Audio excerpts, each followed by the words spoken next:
bansa sa malayong silangan, upirang ngalan perlas ng silanganan. Halaga nito ay walang katulad, dito tila bulaklak ay namumukad ka. Bakit tayo ay aahon sa mga dayuhang umalipin noong unang panahon? Tumindig ka, inulat ang iyong mga mata, panahon na sabi ng abayahawa. Okay, hello po sa ating lahat at mapagpalang araw, hapon o gabi sa lahat po ng ating pong mga tagapakinig, lalo na yung mga sumusubaybay po sa ating channel. Sa ngayon po ay sisimulan natin ang pagtalakay sa unang aklat ng mga hari. So, napakaganda po ng mga pag-aaralan natin dito kasi dito po natin makikita kung sino-sino ang mga sumunod na hari at ilan po ba sa kanila ang naging matuwid. At dito rin po natin malalaman kung sila ba ay mga hinirang ng alahayam bilang hari o gusto lang i-appoint yung kanilang mga sarili. So, samahan niyo po kaming muli sa pagtatalakay sa unang aklat ng mga hari.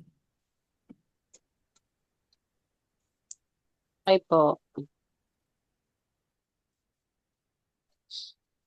Isang mga hari, unang mga hari, Kabanata 1. Itinalaga ni Adonijah ang kanyang sarili bilang hari. Nang si Haring David ay matanda na at hindi na mapainit kahit balutin pa siya ng mga kumot. Sinabi sa kanya ng kanyang mga lingkod, maghanap tayo ng isang dalagang birhen na maglilingkod sa hari at mag-aalaga sa kanya. Siya ay hihiga sa tabi ng ating Panginoon na hari upang siya ay mapainit. Kaya't naghanap sila sa buong Israel na isang magandang dalagang birhen at natagpuan nila si Abishag, isang Shonamite, at dinala siya sa hari. Inalagaan niya ang hari at naglingkod sa kanya. Ngunit hindi nagkaroon ng pagnanasa ang hari sa kanya. Ngayon, si Adonijah na anak ni Haggith ay nagmataas at nagsabi, ako ang magiging hari.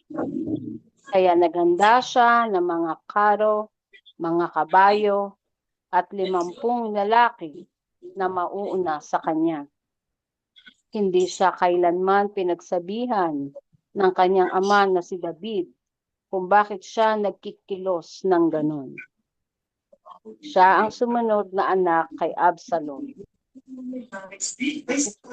Nakipag-usap si Adonijah kay Joab na anak ni Zeruiah at kay Abiathar na saserdote. At sumang-ayon sila at sumuporta sa kanya. Ngunit sina Zadok na saserdote, Binaya na anak ni Jehoiada, Nathan na propeta, Shimei at Rei, at ang mga bantay ni David ay hindi pumanig kay Adonijah. Naghandog si Adonijah ng mga tupa, baka, at mga pinatabang guya sa batong Zohelet, malapit sa En-Rogel. Inanyayahan niya ang lahat ng kanyang mga kapatid na anak ng hari at ang lahat ng mga pinuno sa Juda. Ngunit hindi niya inanyayahan sina Nathan na propeta, Binaya, ang mga bantay ng hari at si Solomon na kanyang kapatid. Sinabi ni Nathan kay Bathsheba, ina ni Solomon, hindi mo ba narinig na si Adonijah na anak ni Haggith ay nagpapahayag ng sarili niya bilang hari at si Haring David ay hindi nakakaalam nito? Kaya ngayon, ipapayo ko sa iyo kung paano mo maililigtas ang iyong buhay at ang buhay ng iyong anak na si Solomon.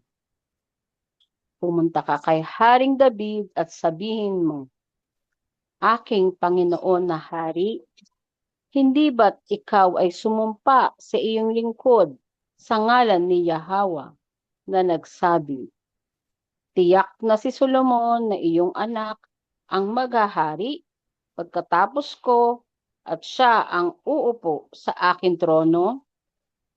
Bakit ngayon ay naging hari si Adonijah?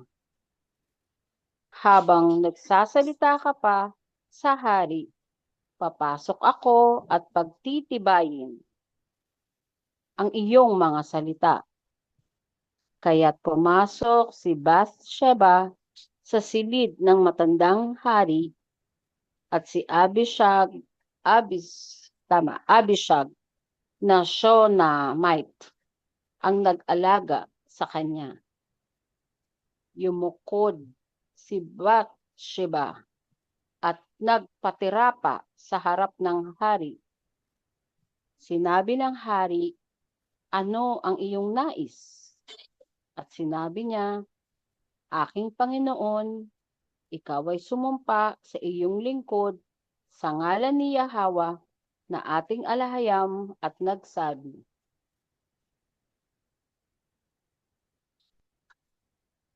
Si Solomon na iyong anak ang maghahari pagkatapos ko at siya ang uupo sa aking trono. Ngunit ngayon, si Adonijah ang naging hari at ikaw, aking Panginoon na hari, ay hindi nakaalam nito. Naghandog siya ng maraming baka, pinatabang guya, at mga tupa, at inanyayahan ang lahat ng anak ng hari, si Abiathar na saserdote, at si Joab na pinuno ng hukbo. Ngunit hindi niya inanyayahan si Solomon na iyong anak. Aking Panginoon na hari, ang buong Israel ay nakatingin sa iyo upang malaman kung sino ang uupo sa trono ng aking Panginoon na hari pagkatapos niya. Sapagkat kapag ikaw, aking Panginoon na hari, ay namahinga na at kasama ng iyong mga ninuno, ako at ang aking anak na si Solomon ay ituturing na mga kriminal. Habang nagsasalita pa si Bathsheba sa hari, pumasok si Nathan na propeta. At sinabi sa hari, Narito si Nathan na propeta. Kaya't pumasok siya at yumukod sa harap ng hari na ang mukha ay halos dumampi sa lupa. Sinabi ni Nathan, Aking Panginoon na hari, ikaw ba ang nag-utos na si Adonijah ang maghahari pagkatapos mo at siya ang uupo sa iyong trono? Sapagkat ngayon, siya ay bumaba at naghandog ng maraming baka, pinatabang guya, at mga tupa, at inaanyayahan ang lahat ng anak ng hari, ang mga pinuno ng hukbo, at si Abiathar na saserdote. At ngayong oras na ito, ay sila ay nagkakasayahan, kumakain at umiinom at sumisigaw ng mabuhay si Haring Adonijah. Ngunit ako na iyong lingkod, si Sadok na saserdote, si Benaya na anak ni Johaida, at si Solomon na iyong anak ay hindi niya inanyayahan. Ito ba ay utos ng aking Panginoon na hari at hindi ninyo ipinaalam sa inyong mga lingkod kung sino ang uupo sa trono ng aking Panginoon na hari pagkatapos niya? Itinalaga ni David si Solomon bilang hari.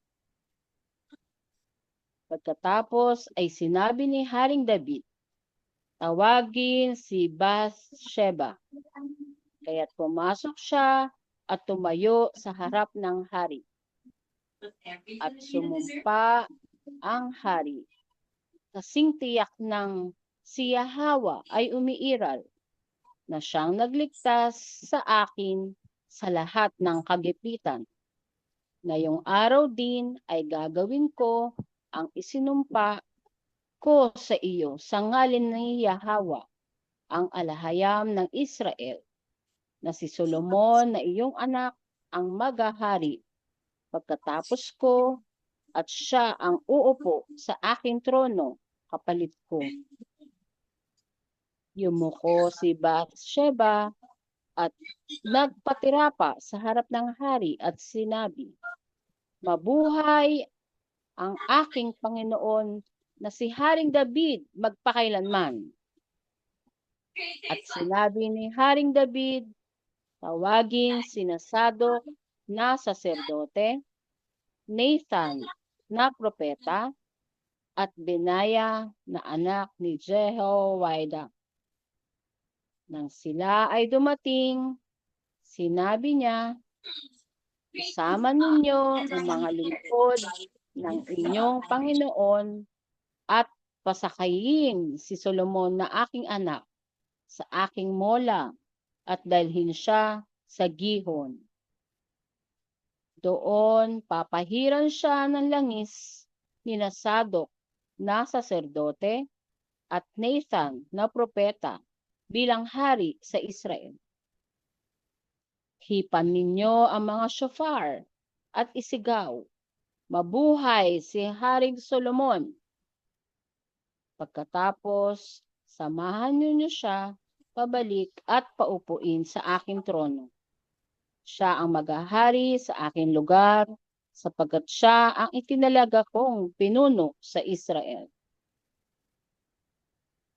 Sumagot si Benaya na anak ni Jehoiada sa hari, Yada, nawa ay kumpirmahin ito ni Yahweh, ang alahayam ng aking Panginoon na hari, kung paanong si Yahweh ay sumama sa aking Panginoon, nawa ay samahan din niya si Solomon at gawin ang kanyang trono na higit na dakila kaysa sa trono ng aking Panginoon na si Haring David.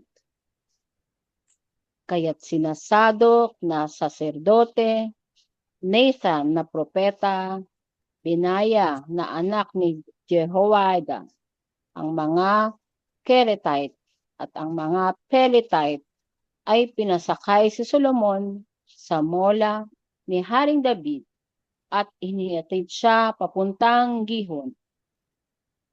Kinuha ni Sadok na saserdote ang sungay ng langis mula sa toldang tipanan at pinahiran ng langis si Solomon.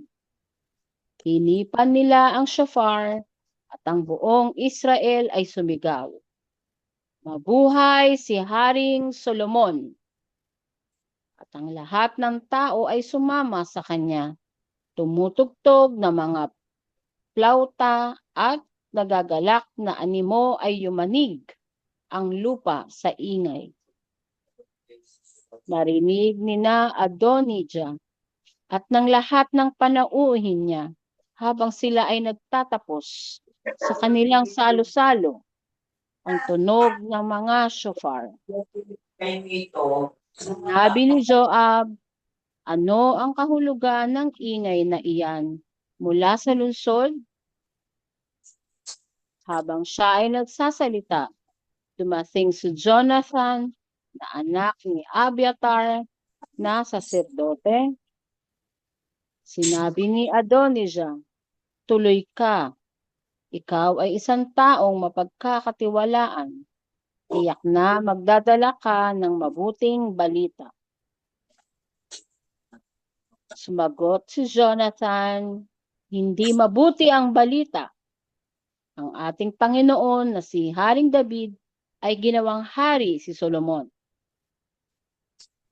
Isinama niya sina Sadok na saserdote, Nathan na propeta, Binaya na anak ni Joada, ang mga Keretite at ang mga Peletite. Pinaupo nila si Solomon sa mola ng hari, at doon sa Gihon, pinahiran siya ng langis ni Sadok na saserdote at Nathan na propeta bilang hari. Pagkatapos nagsaya ang bayan at ngayon ay nag-iingay ang lungsod. Iyan ang naririnig ninyo. At ngayon si Solomon ay nakaupo na sa trono ng kaharian.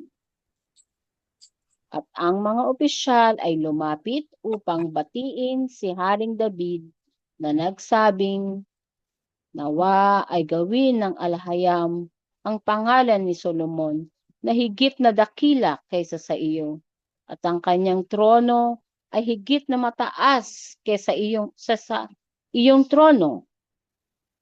At ang hari ay sumamba habang nasa kanyang higaan at nagsabi, "Purihin si Yahweh, ang alhayam ng hari na nagbigay sa akin ng pagkakataong makita ngayon ang nakaupo sa aking trono."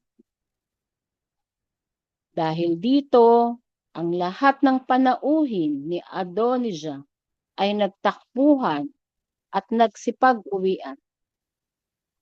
Natakot si Adonijah kay Solomon, kaya't pumunta siya at humapit sa altar.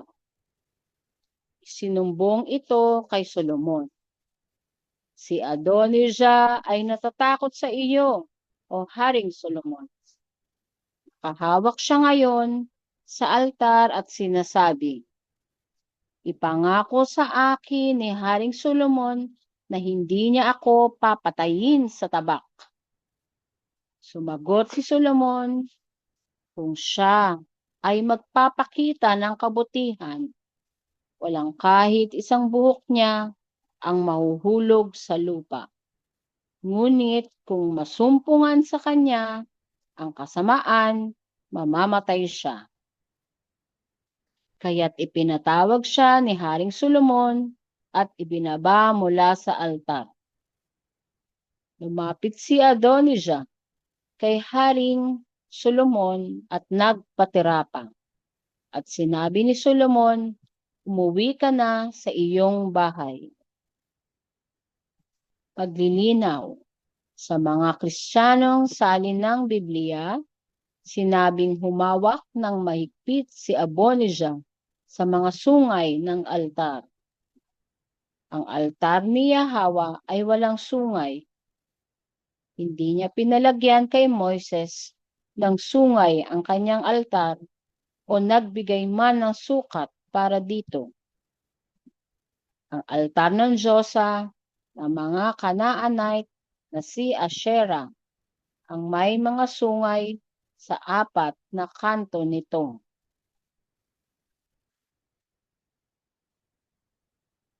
Any comment po, suggestion? Wala. Malinaw dyan na walang utos na lagyan ng sungay ang mga altar. At yung cellphone mo, tapat-tapit ko lang eh.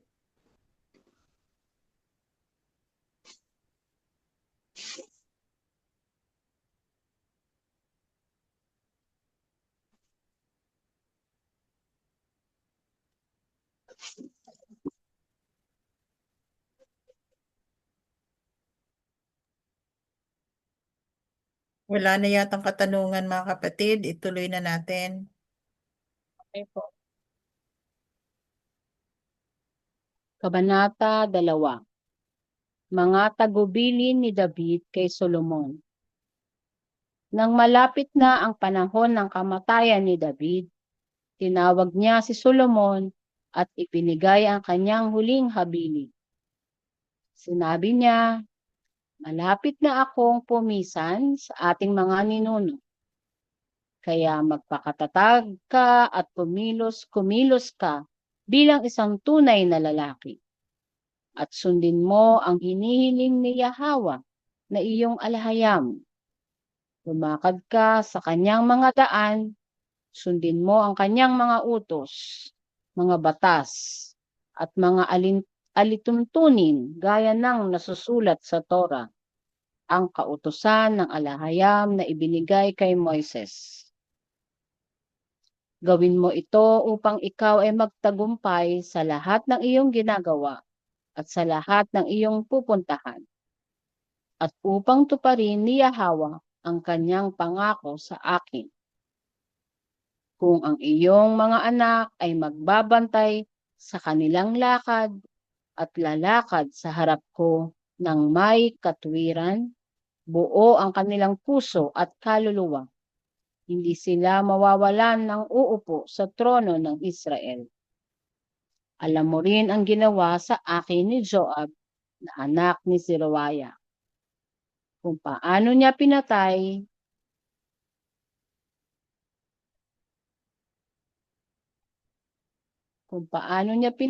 ang 2 pinuno ng hukbo ng Israel, sina Abner na anak ni Ner at Amasa na anak ni Jether. Pinadanak niya ang kanilang dugo sa panahon ng kapayapaan na parang nasa digmaan, at pinapuno ng dugo ang kanyang sinturon at sandalyas. Kaya gawin mo ayon sa iyong karunungan, ngunit huwag mong hayaan ang kanyang ubaning ulo ay bumaba sa libingan ng may kapayapaan. Ngunit ipakita mo ang kabutihan sa mga anak ni Barzillai na taga Gilead at isama mo sila sa iyong hapag. Sapagkat tumulong sila sa akin nang ako ay tumatakas mula sa iyong kapatid na si Absalom. Nasa iyo rin si Shemai na anak ni Gera, na taga Bahurim, mula sa tribo ni Benjamin. Nilait niya ako at isinumpa ng malupit noong ako ay papunta sa Mahanaim. Ngunit nang siya ay humarap sa akin sa Jordan, nanumpa ako kay Yahwa. Hindi kita papatayin sa pamamagitan ng aking tabak. Ngunit ngayon, huwag mong ituring na siya ay inosente. Ikaw ay isang lalaking marunong. Alam mo kung ano ang nararapat mong gawin sa kanya. Ibaba mo ang kanyang ubaning ulo sa libingan na nababalot ng dugo. Paglilinaw. Dapat tandaan na nilait at binato ni Shemai si David noong siya ay tumatakas kay Absalom. Sa 2 Samuel 16:5-6. At pansinin na hindi humingi ng tawad si Shemai kay David, kundi sinabi lang na kalimutan na ito. Sa 2 Samuel 19:18-20. Ang kamatayan ni David at ang pagtatag ng kaharian ni Solomon. At si David ay namahinga kasama na kanyang mga ninuno at inilibing sa lungsod ni David. 40 taon siyang naghari sa Israel, 7 taon sa Hebron, at 33 taon sa Jerusalem. Kaya umupo si Solomon sa trono ng kanyang ama na si David at naitatag ang kanyang paghahari. Ang pagtatag ng trono ni Solomon. Si Adonijah na anak ni Haggith ay lumapit kay Bathsheba, ina ni Solomon. Tinanong siya ni Bathsheba, "Payapa ba ang iyong layunin?" Sumagot siya, "Oo, payapa." At nagpatuloy, "May sasabihin ako sa iyo." Sinabi ni Bathsheba, "Magsalita ka." Sinabi ni Adonijah, "Alam mo na sana ay sa akin ang kaharian at ang buong Israel ay nakatingin sa akin upang maging hari. Ngunit ang pagkakataon ay nagbago at ang kaharian ay napunta sa aking kapatid na si Solomon, sapagkat ibinigay ito sa kanya ni Yahweh. Isa na lamang ang hihilingin ko sa iyo at huwag mo akong tanggihan." Sinabi ni Bathsheba, "Magsalita ka." At sinabi niya, "Hilingin mo kay Haring Solomon na ibigay sa akin si Abishag na Shunammite upang maging asawa ko." Sumagot si Bathsheba, "Mabuti, kakausapin ko ang hari tungkol diyan." Si Abishag ang dalagang nag-alaga kay David noong siya ay hindi na kayang painitin. Nang pumunta si Bathsheba kay Haring Solomon para kay Adonijah, tumayo ang hari upang salubungin siya.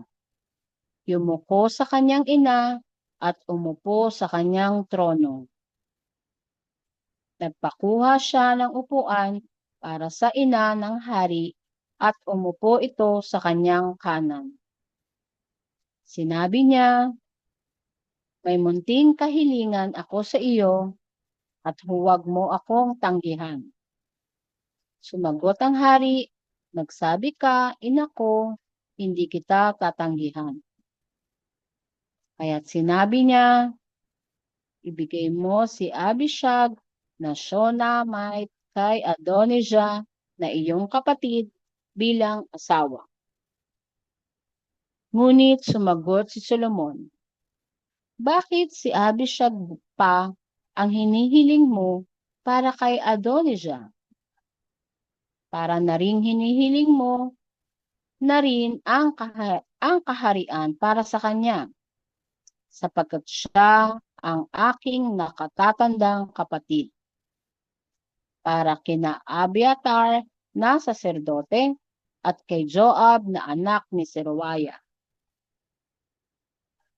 Pagkatapos ay sumumpa si Solomon kay Yahweh, "Gawin nawa sa akin ni Yahweh ang higit pa kung hindi pagbabayaran ni Adonijah ang kahilingang ito ng kanyang sariling buhay."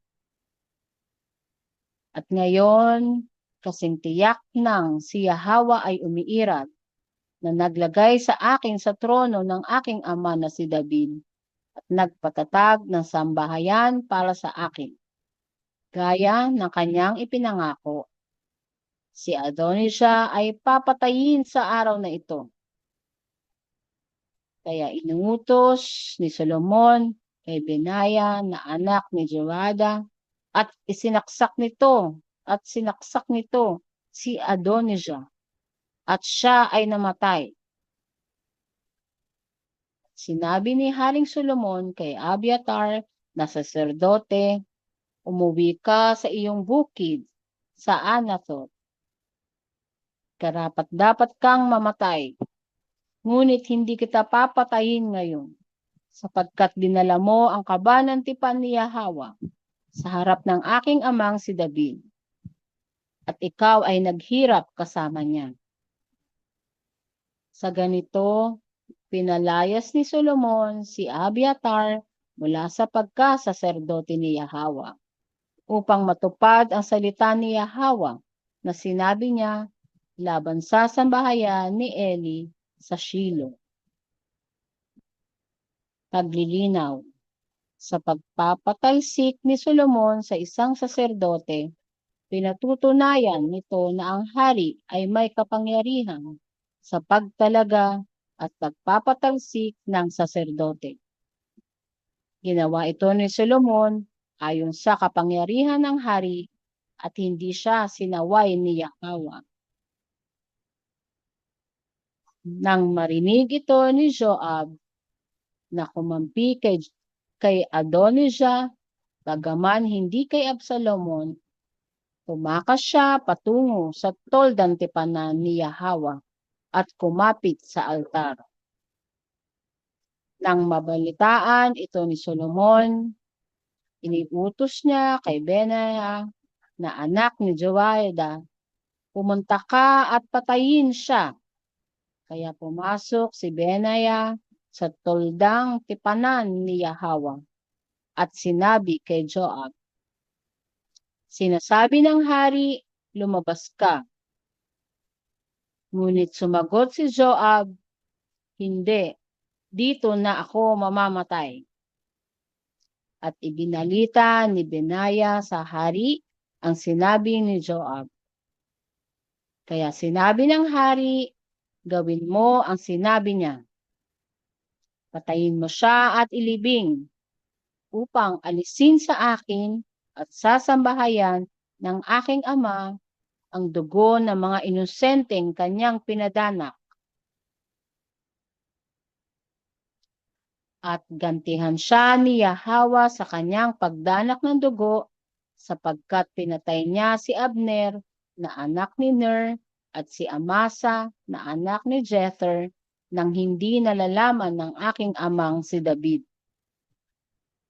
Mga lalaking higit na matuwid at mas mabuti kaysa sa kanya.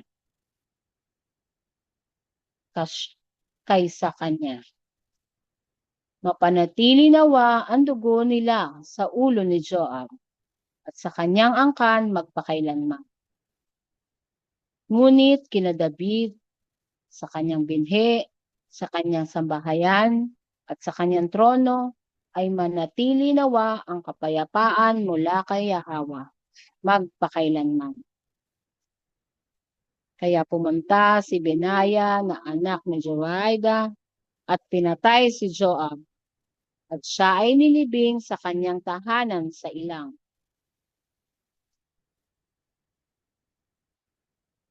At inilagay ng hari si Benaiah na anak ni Joiada sa lugar ni Joab bilang pinuno ng hukbo at pinalitan niya si Abiatar ng saserdoteng si Sadok.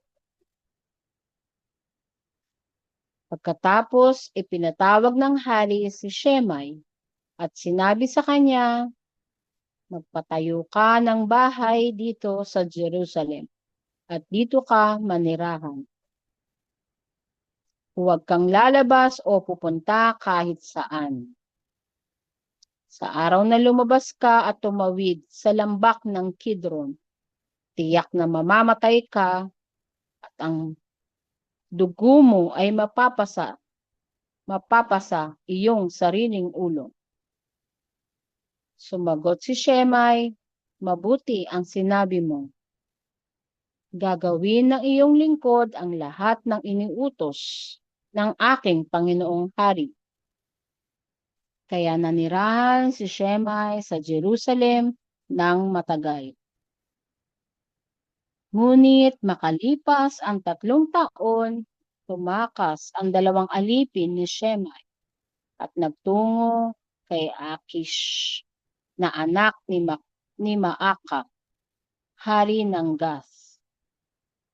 Nang mabalitaan ito ni Shemai, agad niyang inihanda ang kanyang asno at pumunta kay Akish sa Gath upang hanapin ang kanyang mga alipin at ipinalik niya ang mga ito. Nang malaman ni Solomon ang ginawa ni Shemai, ipinatawag niya ito at sinabi, hindi ba't pinanumpa kita kay Yahweh at binigyan ng babala na sa araw na lumabas ka at pumunta kahit saan, tiyak na mamamatay ka? at sinabi mong, mabuti ang sinabi mo, susundin ko. Bakit hindi mo tinupad ang iyong sumpa kay Yahweh at ang utos ko? Sinabi ng hari, alam mo sa iyong puso ang lahat ng kasamaan na ginawa mo sa aking amang si David. Ngayon, paparusahan ka na ni Yahweh sa iyong kasamaan. Ngunit si Haring Solomon ay pagpapalain at ang trono ni David ay mananatiling matatag sa harap ni Yahweh magpakailanman. At inutusan ng hari si Benaya na anak ni Jehoiada na siya ay lumabas at pinatay si Shimei. Sa ganito, lubos na naitatag ang kaharian sa kamay ni Solomon. Any comment po? Well, mapapansin na lahat ng ninais ni David, kahit yung pagganti sa kanyang mga may mga kasalanan sa kanya ay ibinili niya. So, pero at grinant yun ng alahayam. Yung paghihiganti mo ako sa ganito, yung minura ako, kaya lang nanumpa ako, hindi ko papatayin. Kaya binili niya yun kay Solomon. Tsaka yung mga gusto niyang gawin ni Solomon na mabuti para sa iba. Tulad yun sa anak ni Barzillai. Diba? So, at ang alahayam may gumagawa ng paraan para maganap yung pangyayari. Tulad na rin yung pagtakas ng dalawang alipin ni Shimei, di ba? Ngayon, natupad yung pagpatay sa kanya ni Solomon, paghihiganti kay Haring David. At saka yung paghingi nung kapatid niya dun sa naging asawa ni although hindi niya totally naging asawa ni David kasi yung dalaga na hinigi yung maging asawa. Para kasing yun no? Malaking insulto sa kanyang ama. Si Abishag. Oo. Yun? Naging asawa ba yun ni Solomon? Siguro gusto din ni Solomon, ano?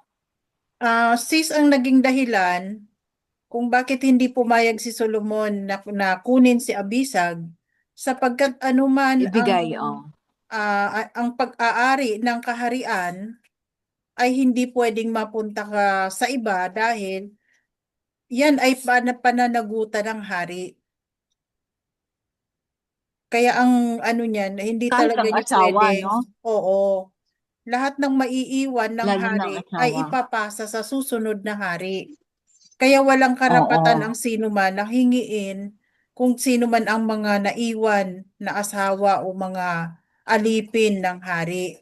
Kasi yun ay, di ba ang Oo. sabi ni Solomon, para mo na ring ipinamigay ang kaharian kapag yan ay pinamigay mo.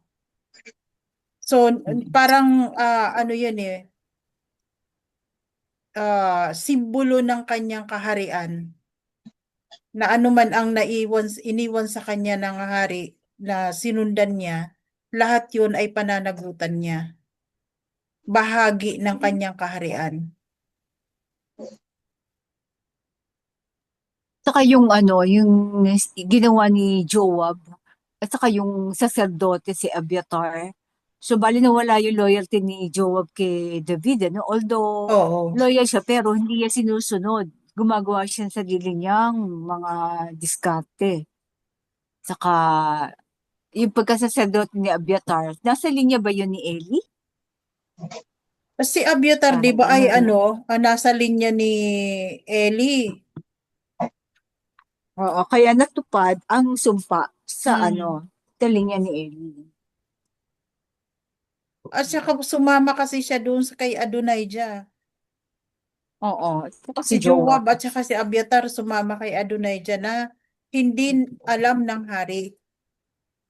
Buhay pa naman si David noon bakit hindi man lang nila sinabi Grabe. kay David na nag-proclaim ni Nag-party ni na agad, no? ni Adonijah ang kanyang sarili bilang hari. Mm-mm. So, 'di ba 'yan yung pangalawang anak ni ni David? Ang panganay niya si Solomon. Pangalawa niya yung si Adonijah. So tingin ko, ang kanya naging, naging prime na asawa ni David ay si Bathsheba. So, paano sina Abigail, mga si yung, ano yon yung Jezreel na asawa Naging ni asawa David. niya din yun eh. Naging asawang lingkod ba yon? Asawang lingkod o legal na asawa? Asawang lingkod. So kasama yun sa mga ni-rape ni Absalom. Oo, kasama yun. Oo, so bali si Bathsheba lang talaga ang kasama ni David nung tumakas. Oo. Bali si Bathsheba kasi Hindi natin alam kung ilan kasi asawa niya eh. ang pinakahuli na naging asawa ni David. At saka bilang Oo, pag niya, kaya siya ang kasama. bilang pagtalima niya doon sa pag-rebuke sa kanya ni Nathan, ay hindi, kumbaga itinuring niya itong si Bathsheba na kanyang legal na asawa. Kaya hindi niya pinaalis sa kanyang trono, ay sa palasyo, itong si Bathsheba. Pinatira niya sa palasyo.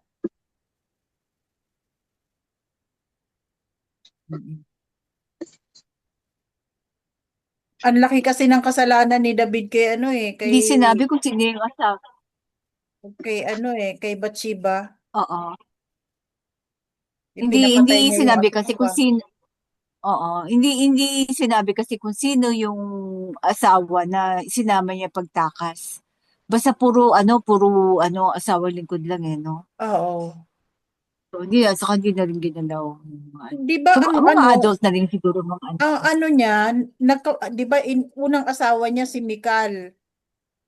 Nung tumakas Hindi siya, ba siya nagkaanak eh. nung tumakas siya pumunta siya ng Hebron. Um, Legal niyang asawa yon kasi di oo. ba meron siyang dowry doon eh, yung mga May balat dowry ng siya doon eh. Philippine. Legal niyang asawa yun si Si Mikal. Abigail, hindi siya nagbigay ng kaya ba Tapos, asawa 'di lingkod ba na nung tumakas siya, nagkaroon siya ng dalawang asawa doon.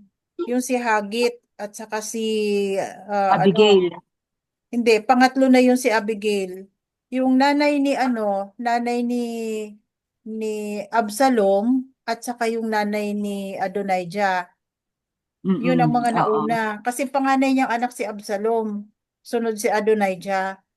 Tapos mayroon siya pa siyang isang anak doon sa ah, ano, n- kalimutan ko na yung pangalan nun.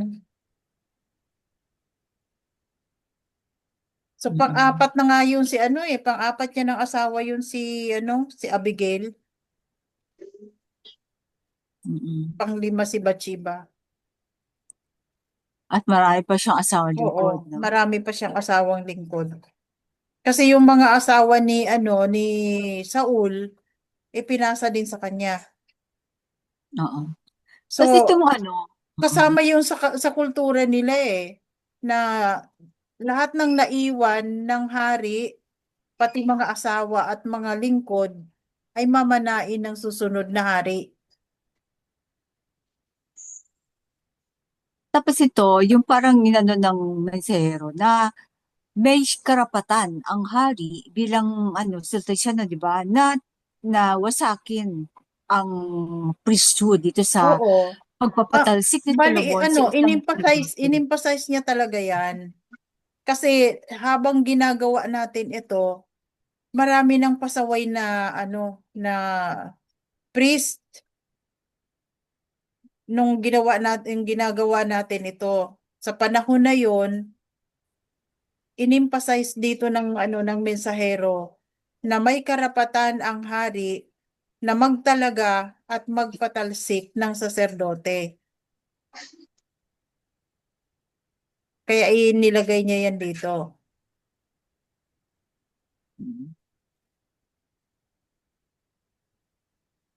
Dahil nakita niya naman dito na ang hari na si Solomon ay pinatalsik niya itong si Abiatar. Pinalayas niya. Inalis Ano nga, niya sino ba ano. to yung Jehoiada? Si Benaya naging kanyang ano po, sino nga ba itong Jehoiada? Si Jehoiada ay ano, ano Si to ni, Benaya, di ba? Oo. oo si Benaya, Anak ni Jehoiada. oh, Siya ang anak, naging oo, anak ni pumalit Jehoiada. kay Joab. Sino nga itong Jehoiada? Si Jehoiada ay isang ano, ah, isa sa mga ano niya to, di ba? Sa mga, Sa 30 ano niya. oo, sa 30 mga Ah, pinunong kawal. okay, okay. Kaya lang ang kasalanan kasi dito ni ano, ni, ano to, yung pinatay niya, dahil sumama kay Adonijah. Oo. Oo, itong si Benaya. Hindi, si Benaya ang Ay, pumalit kay oo, Joab. oo. Kay Joab na punong Si Adonijah pala ang leader ano ng ay ano oo. tawag dito. Sumama siya kay Adonijah. Itong si Joab. Si Joab Joab at saka Abiathar ang at si tinanggal niya. Abiathar. Okay. Back to you, Sis Maria. Okay, Kabanata 3.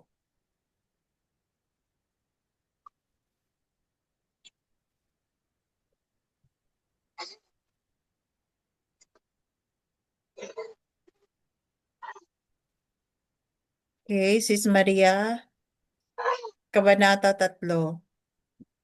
Opo, akala ko naka-on na ako. Kabanata 3. Hiningi ni Solomon ang karunungan.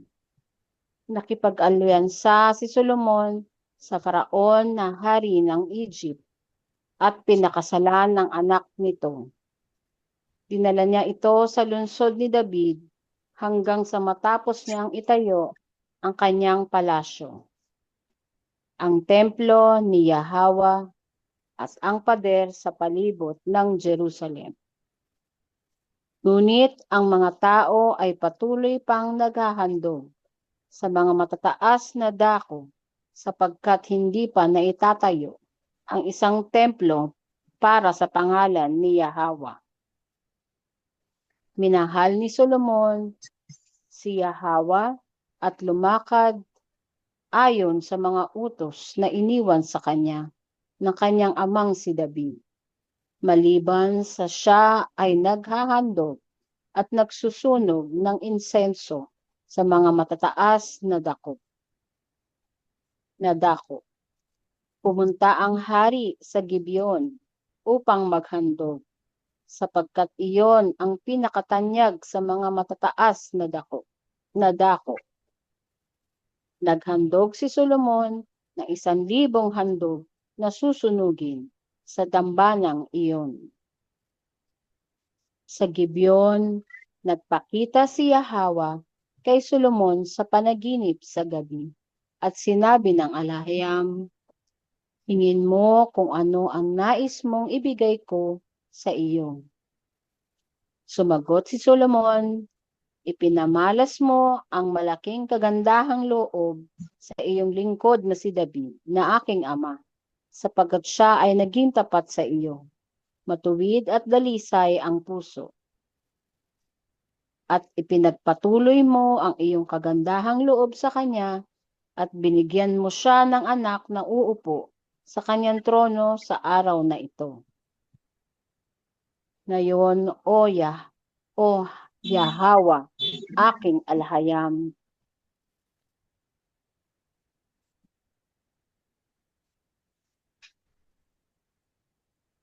Ayan.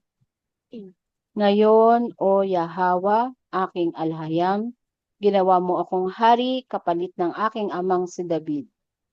Ngunit ako ay bata pa at hindi ko alam kung paano pamumunuan ang bayan. At narito ang iyong lingkod sa gitna ng iyong piniling bayan, isang dakilang bayan na hindi kayang mabilang o maisa-isa.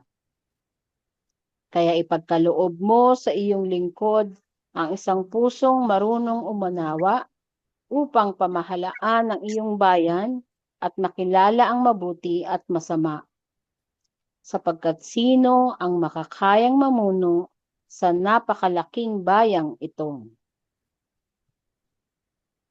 Nalugod si Yahawa na ito ang hiningi ni Solomon. Kaya sinabi ng alahayam sa kanya, yamang ito ang hiningi mo at hindi mo hiniling ang mahabang buhay, kayamanan para sa sarili mo o ang kamatayan ng iyong mga kaaway, kundi humiling ka ng karunungan upang makatarungang makapamahala. Gagawin ko ang ayon sa iyong sinabi.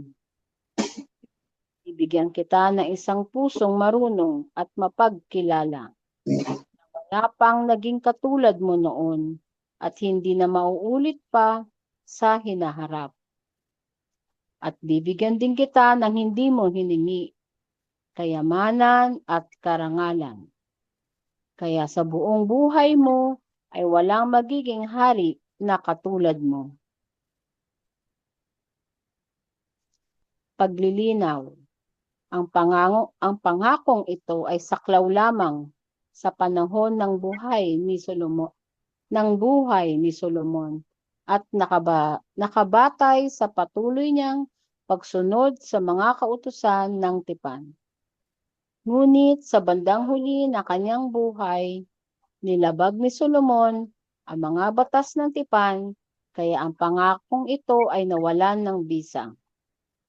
Kaya nga nasusulat sa Mateo 12:42 at Lucas 11:31, ngayon, narito, mahigit pa kay Solomon. May darating na hari na higit sa kanya. At kung lalakad ka sa katuwiran at susunod sa aking mga utos at tuntunin tulad ng ginawa ng iyong amang si David, bibigyan kita ng mahabang buhay. Pagkatapos ay nagising si Solomon at napagtanto niyang iyon pala ay isang panaginip. Bumalik siya sa Jerusalem. Tumayo sa harap ng kaban ng tipan ni Yahawa at naghandog ng mga handog na susunugin at mga handog pagsasaluhan.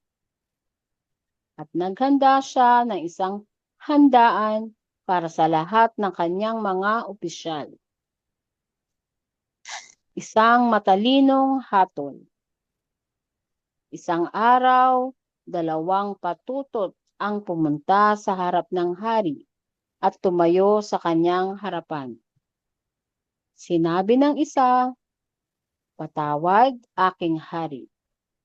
Ako at ang babaeng ito ay nakatira sa iisang bahay. Nanganak ako habang kasama ko siya sa bahay. Pagkaraan ng 3 araw matapos kong manganak, nanganak din ang babaeng ito. Wala nang iba sa bahay, kundi kami lang. Nang gabing iyon, namatay ang anak ng babaeng ito, sapagkat nadaganan niya ito habang siya ay natutulog. Kaya sa kalagitnaan ng gabi, bumangon siya at kinuha ang anak kong buhay habang ako ay natutulog. Inilagay niya ito sa kanyang dibdib at ang kanyang patay na anak ay inilagay niya sa tabi ko.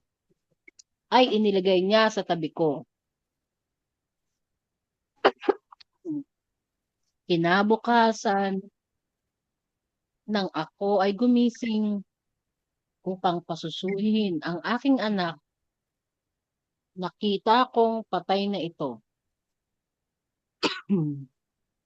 Ngunit nang tinignan kong mabuti, nang mag-umaga, napansin kong hindi ito ang anak kong isinilang.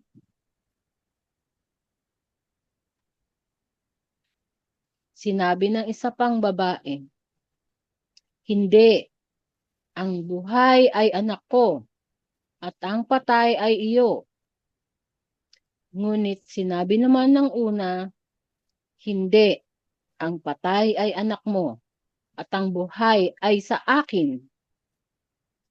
At nagpatuloy sila sa pagtatalo sa harap ng hari. Sinabi ng hari, ang isa ay nagsasabi, ang anak ko ang buhay at ang iyo ay patay. At ang isa naman ay nagsasabing, hindi, ang sa akin ang buhay at ang sa iyo ay patay. Kaya sinabi ng hari, dalhan ninyo ako ng tabak. At dinala nila ang tabak sa harap ng hari. Sinabi niya, hatiin ang buhay na bata sa dalawa at ibigay ang kalahati sa isa at ang kalahati sa isa pa.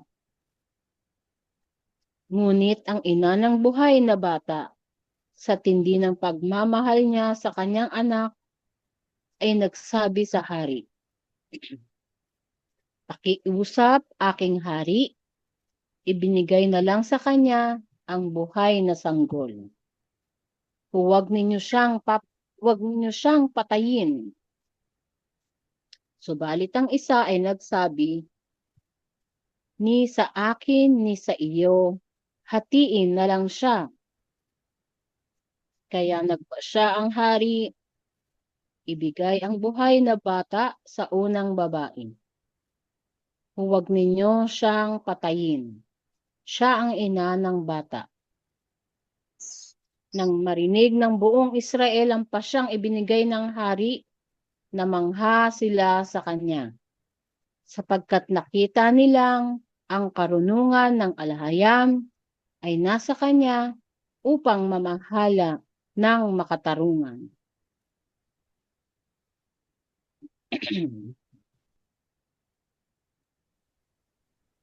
Makapag-komento lang doon sa paglilinaw. Di ba nagkasala si Solomon? Tapos dito, kaya nilabag ni Solomon ang mga batas ng tipan sa idolatry. Kaya, ngayon, narito, may higit pa kay Solomon. May darating na hari na higit sa kanya. Sino pa sa palagay niyo ito? Yung darating na hari na higit sa kanya? Di Sa ba Luke. inamin naman niya ng mensahero na siya yan? Oo, kasi ano nito, si Marcia, si Luke, mga ano yan eh, hindi naman to ang Messiah. Dahil itong sinulat to, mga ano na ang Messiah niyan. Namatay na, no? May darating, sabihin, in the future, no? Oo. Tapos ito pang ano, hindi ko alam kung masyadong advanced. Yung sa verse 3, minahal ni Solomon si Yahweh at lumakad ayon sa mga utos na iniwan sa kanya ng kanyang amang si David. Maliban sa siya ay naghahandog at nagsusunog ng insenso sa mga matataas na dako. So ito, yung bandang huli na siguro to, no? Pumunta ang hari sa Gibeon upang maghandog sapagkat iyon ang pinakatanyag sa mga matataas na dako. So, nung unang ano niya, nung unang, parang summarized pa lang itong unang yung first hanggang 4, no? Pero dito sa verse 5, sa Gibeon, nagpakita si Yahweh kay Solomon sa panaginip sa gabi. At sinabi ng Elohim, hingin mo kung ano ang nais mong ibigay ko sa iyo.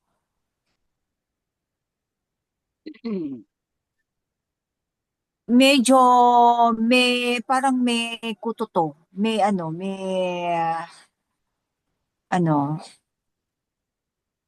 kasi minahal ni Solomon si Yahweh at tumakad ayon sa mga utos na iniwan sa kanya ng kanyang amang si David. Pero nag-aano siya sa mga matataas na dako. Pero pinapili pa rin siya ng alahayam. Hindi sis kasi nung time na yon nandito sa verse 2, ngunit ang mga tao ay patuloy pang naghahandog sa mga matataas na dako Oo. sapagkat hindi pa naitatayo ang isang templo para sa pangalan ni Yahweh. So, ang pinakasikat na mataas na dako sa panahon na yon ay ang Gibeon. Yung ano nila doon sa Gibeon. Kasi di ba nagtayo si David doon ng ano ng Oo, altar sa oo, Gibeon oo. nung siya ay Okay. ano to nung matapos ang ano ang salot nung Oo. pinarusahan siya ng ano ng alahayam doon ng 3 araw ay yung Ito bang Gibeon? Hindi ito yung sa Jebusite, ay ano, hindi. iba pa to. Sa Oo. Temple Mount. Okay. Pero siguro ang ano, dinala niya ito sa lungsod ni David, sa verse 1, dinala niya ito sa lungsod ni David hanggang sa matapos niyang itayo ang kanyang palasyo. Ang Mm. templo ni Hawa, hindi pa, at ang pader sa palibot ng Jerusalem. Ngunit ang mga tao patuloy pang naghahandog sa mga matataas na dako sapagkat hindi pa naitatayo ang isang templo para sa pangalan niya. So ito, tanggalin ang templo ni Hawa, wala ito. Hindi pa to. Iburahin natin. Ang alin? After ng palasyo at ang pader sa palibot ng Jerusalem. Wala pa itong templo. Sige, burahin natin to. Oo. Kasi nagkakaroon, Dinala niya ito sa lungsod ni David hanggang sa hanggang matapos sa niyang matapos itayo ang niya kanyang palasyo. at ang pader sa palibot ng Jerusalem. Oo, Yun lang. wala pang Kasi wala pa templo. yung oo. Minahal ni Kasi Solomon si si ano Yahweh. ang nagpatayo nito, 'di ba? Si Solomon. Oo, Hindi. pero hindi pa sa panahon ito. Oo. Maliban sa siya, o siguro yung verse 1, summary. Nakipag-alyansa si Solomon sa Paraon na hari ng Egypt at pinakasalan ng anak nito. Dinala niya ito sa lungsod ni David hanggang sa matapos niyang itayo ang kanyang palasyo at ang At pader ang sa pader palibot sa ng palibot. Jerusalem. Okay. Ngunit ang mga tao ay patuloy na nag-andog sa mataas na lugar. Minahal ni Solomon si Hawa at lumakad ayon sa mga utos na iniwan sa kanya ng kanyang amang si David. Maliban na siya ay naghahandog at nagsusunog ng insenso sa mataas na dako. Kasi doon pa lang siya na naginip. Okay. So verse 4 ay ibaba Oo. natin, dugtong natin sa 5. Pumunta ang hari sa Gibeon upang maghandog sa Gibeon nagpakita. Sige, yon. Mm. Dugtong natin. Okay. Etong verse 4 ay ibababa natin sa Idudugtong natin sa ano. after ng verse 5. Ang verse 4, ibaba natin sa another paragraph. After ng dako, sa matataas na dako, ano yun natin yan? Tapos, another paragraph, yung verse 4. Okay. Pumunta ang hari sa Gibeon upang maghandog. Kasi doon siya na naginip no? Oo. Sapagkat iyon ang pinakatanya sa naghandog si Solomon ng 1,000. So, ibig sabihin dito, si Solomon ay ginagampanan niya ang gampanin ng isang saserdote? Hindi. Hindi, syempre may sacerdote, pero naghandog siya. Syempre, ang Okay. sacerdote ang Oo. gagawa. Pumunta si Haring Solomon na lang. Gawin natin.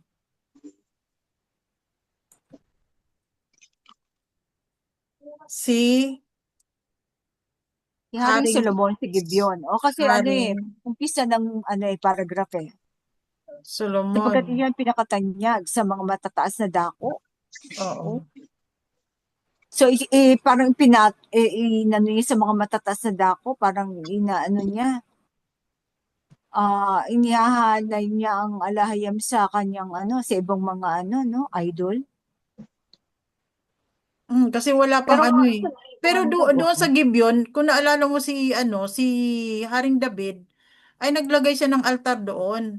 oo. Doon siya naghandog nung matapos ang salot. Sa Siguro araw na? hindi pinakatanyag. Siguro hindi ito Oo. tanggalin natin yung pinakatanyag sa mataas na dako. Pumunta si Haring Solomon sa Gibeon upang maghandog. Naghandog si Solomon ng isa, naghandog siya. Sapagkat yung pinakatanyag sa mga mata. Kasi parang kinukumpara ang Gibeon sa mga matataas na dako. Tanggalin natin sapagkat iyon ang pinakatanyag. Tanggalin natin to. Alisin natin ang Naghandog si Solomon naghandog siya na lang kasi nilagyan. Ito. Pumunta si Haring Solomon sa Gibeon upang maghandog. Naghandog siya ng 1,000 handog na susunugin sa dambanang iyon.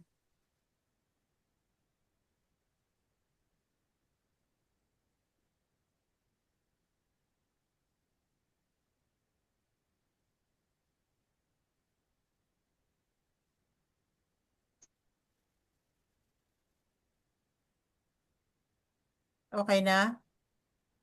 Ayun. Oo, oo, oo, oo. Tapos, ano pa ba? Kayo mga kapatid, meron kayong komento, katanungan? Tanda mo ba sis kung paano inamin ng mensahero? Sinabi ba niya yun sa public? Hindi, sa atin lang. Sa atin niya lang sinabi yan. May darating na hari na higit sa kanya. Oo. Oo, kasi Nagtanong pa nga Matthew siya at sa saka atin eh. Nagtanong pa oo. siya nun. Sabi niya, sa palagay nyo, sino kaya ang tinutukoy dito? Tapos sumagot naman tayo sila mga kasama natin. Siyempre kayo na po yun. Mm-mm. Yung pinangako ng ng Oo. Bisaya, no? Dahil kayo ang sinugo ng Mesaya. Maganda. So may mga reaction. Teka muna, wait. Tingnan mo, ito may condition dito sa verse 14. Kung lalakad ka sa Lalakad ka sa katuwiran katuwiran. at susunod sa aking mga utos at tuntunin tulad ng ginawa ng iyong amang si David, bibigyan kita ng mahabang buhay. Oo. Oo, so may condition, mayroong kung. Ilang taon nga ba siya nung namatay si Solomon? Hindi niya na yung katandaan, 'di ba? Hindi siya umabot sa katandaan. Oo. May condition lagi, Oo. righteousness. May pwede mong sa kanila yung ng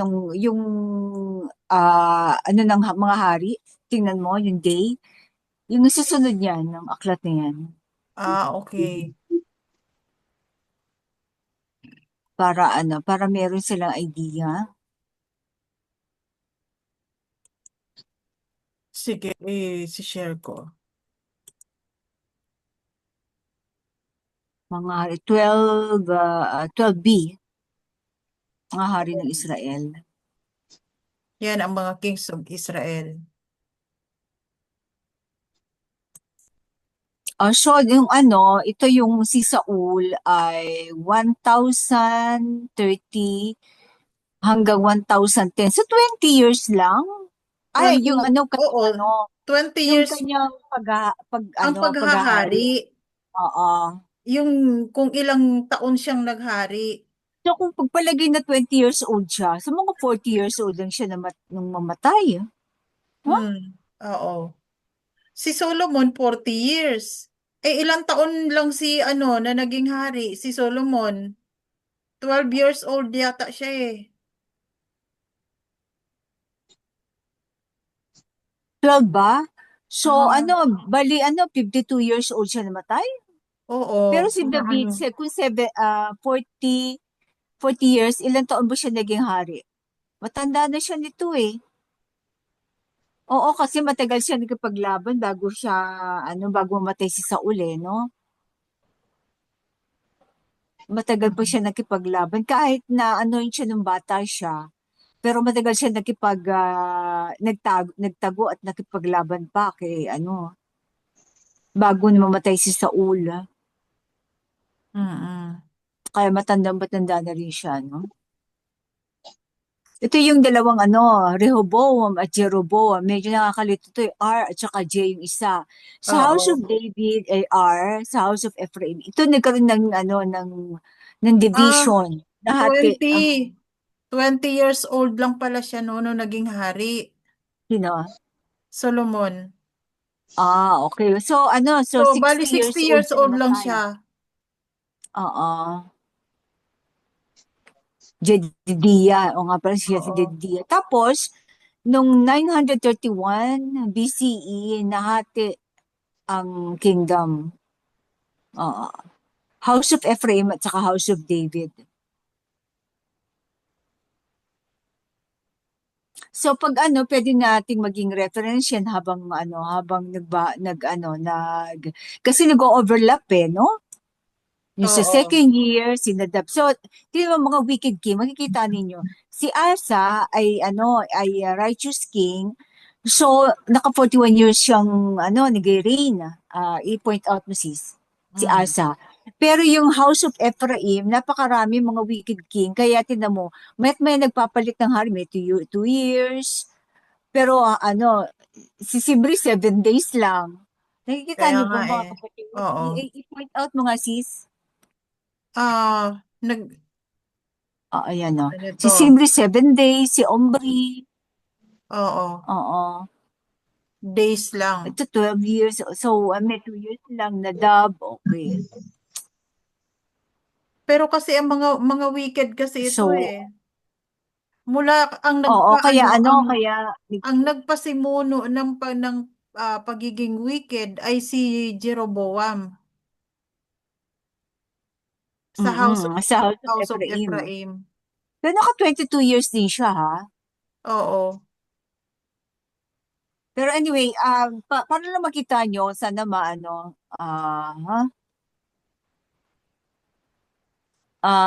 may ano ba siya, mapapaliit mo para ma-screenshot nila if ever? O malinaw ba yan?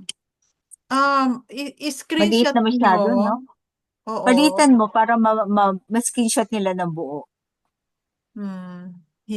Walang ano kasi ito eh. Hindi, Teka. negative. Yung negative sa taas. Saan ba? Dito sa gitna. Sa gitna. Negative, positive, di ba? Ito, Oh. negative sa taas, oh. Negative. Alin? Ito? Ito, sa gitna, sa gitna. Sa gitna, katapat niyan. Gitna.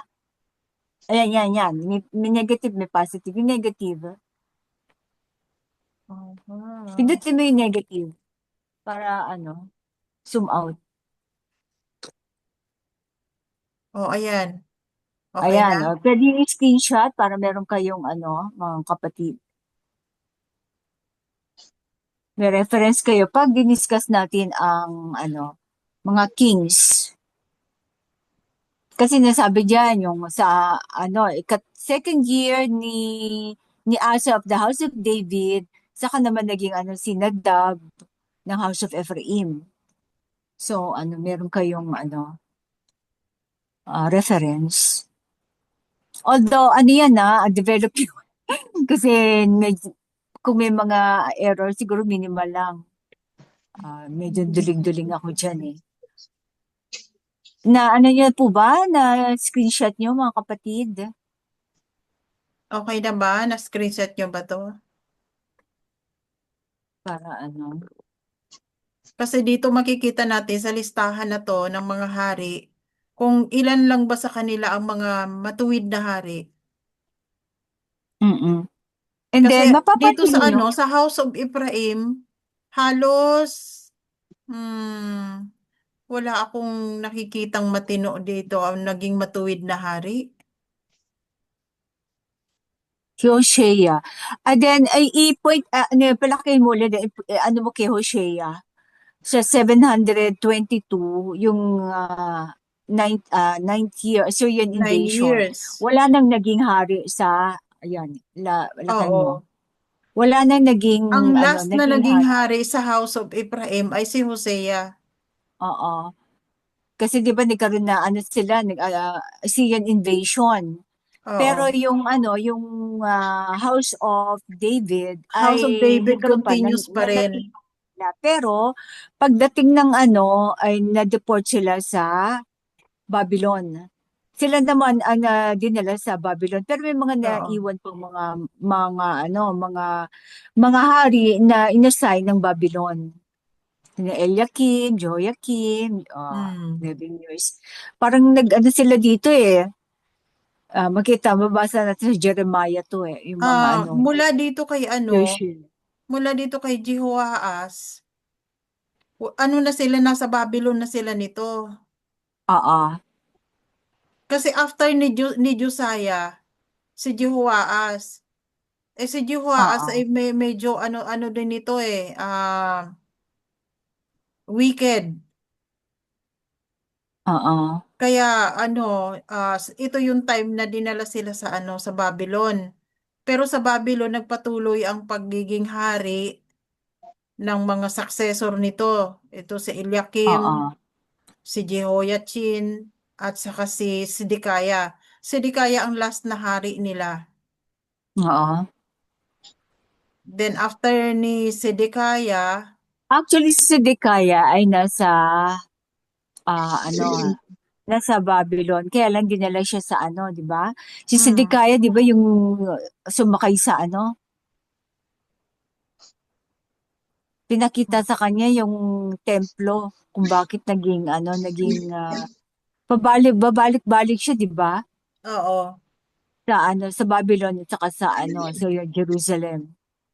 Sumasakay siya sa Bali, ang sumunod na nito, mga propeta na si Nehemiah. Nehemiah oo. na to, ang Oo. sumunod sa kanila. Nung inano ni King Cyrus ang Oo. rebuild Hmm.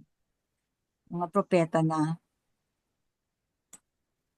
Kasi ang fall of Jerusalem nito after ng fall of Jerusalem, wala nang hari, prophet na lang. At saka ang Jerusalem, 3 beses yan, Siege of Jerusalem. Oo. Diba, 3 beses ang deportation, 3 beses sila dineport. Hmm. Hindi lang minsanan.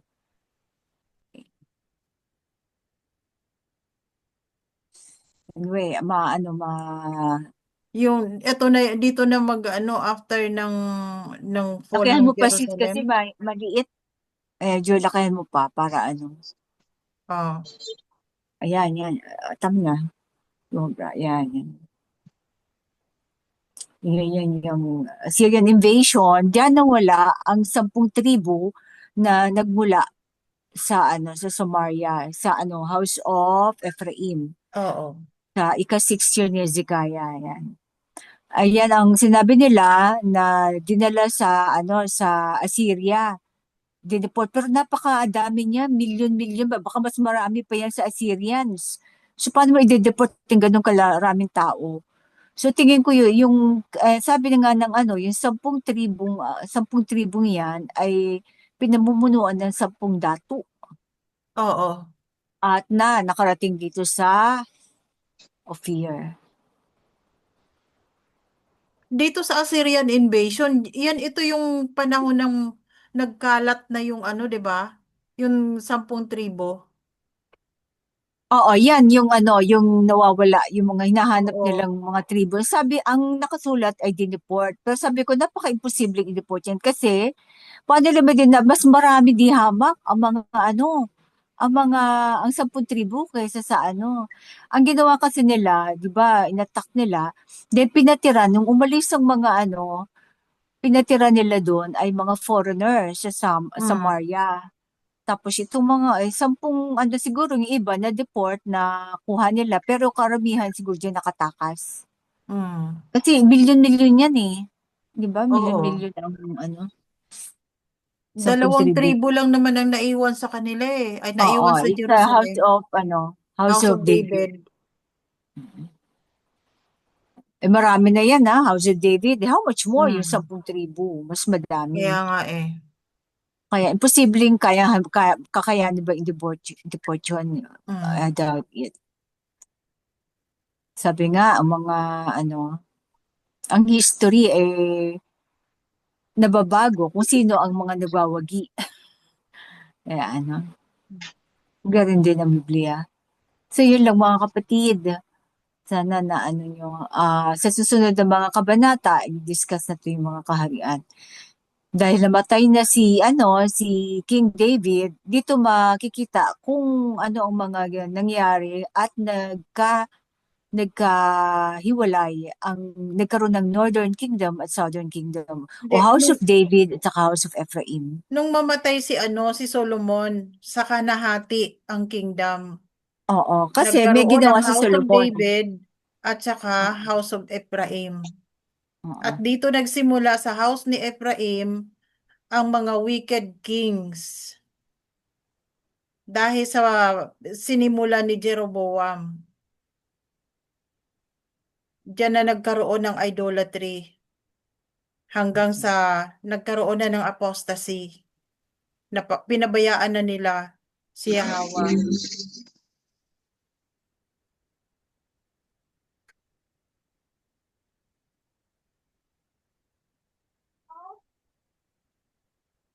So, sa mga susunod nating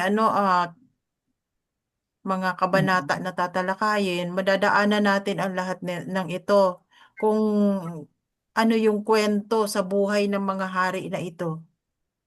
So, exciting ang mga kwento na susunod nating tatalakayin.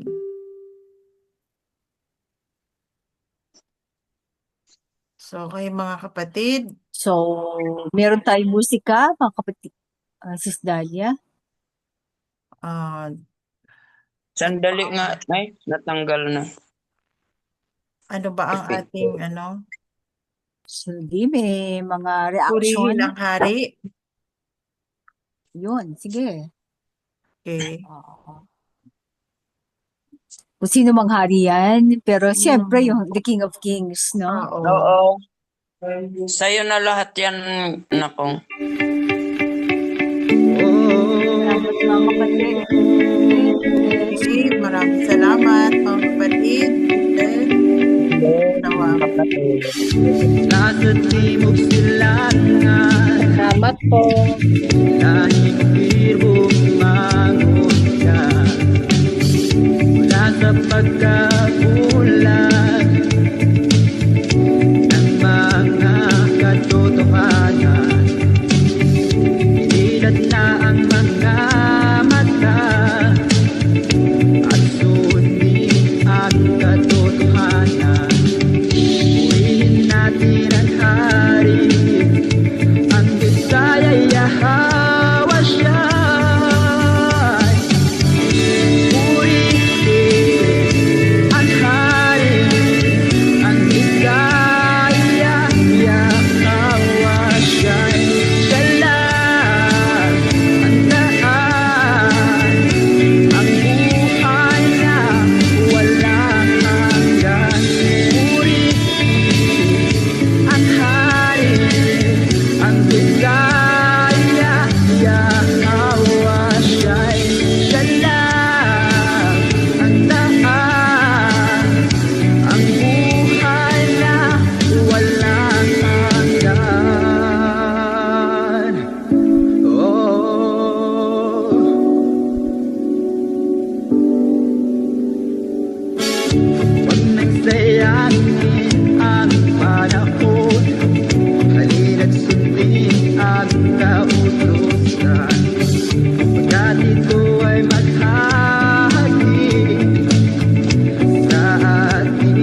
kamatayan.